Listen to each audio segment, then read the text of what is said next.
నిపుణుల సలహా తీసుకోలేదు, సరిగ్గా చూసుకోలేదు. ఇవాళ పోయి తవ్వితే అది కుప్పగూలితే 8 ప్రాణాలు పోయినాయి. బాధ కలిగే అంశం ఏంటంటే ఈరోజు అది టీబీమ్ మిషన్, అది లోపలికి పోవడే తప్ప బయటకు వచ్చుడు ఉండదు. ఎందుకు బయటకు రాదు అంటే అది తవ్వేటప్పుడు 10 మీటర్ల వ్యాసంతో తవ్వుతూ లోపలికి పోతుంది. అది ఎట్లెట్లా లోపలికి పోతుందో వెనుకకేళ్ళి సిమెంట్ లైనింగ్ చేసుకుంటూ వస్తారు. 0.8 మీటర్ సిమెంట్ లైనింగ్ అవుతుంది. అంటే అప్పుడు నీళ్ళు వచ్చేది 9.2 మీటర్స్, 9.2 మీటర్ల వ్యాసంతో ఆ సొరంగం ఉంటుంది నీళ్ళు రావడానికి. ఆ టీబీఎం అట్లే తవ్వుకుంటూ పోయి లాస్ట్కు దాని సైడ్కి కొత్తేస్తారు.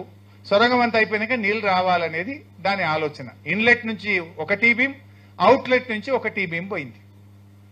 ఇప్పుడు ఆ ఇన్లెట్ టీబీఎం ఏమో నడుస్తా ఉంది, దాని బేరింగ్ పోయింది, ఏదో వస్తుంది చేస్తుంది అన్నారు. ఇప్పుడు మొన్న కూలింది ఏంటిది? అవుట్లెట్ టీబీఎం కూలింది. ఇప్పుడు ఆ టీబీఎం ఖతం అయిపోయింది. ఆ టీబీఎం ఏమైంది? కూలి పనికి రాకుండా అయిపోయింది. ఇప్పుడు పరిస్థితి ఏంటంటే అది బయటకు రాదు, ముంగటికి పోదు. బయటకు ఎందుకు రాదు? నువ్వు వెనకకెళ్ళి సిమెంట్ లైనింగ్ చేసినావు కదా.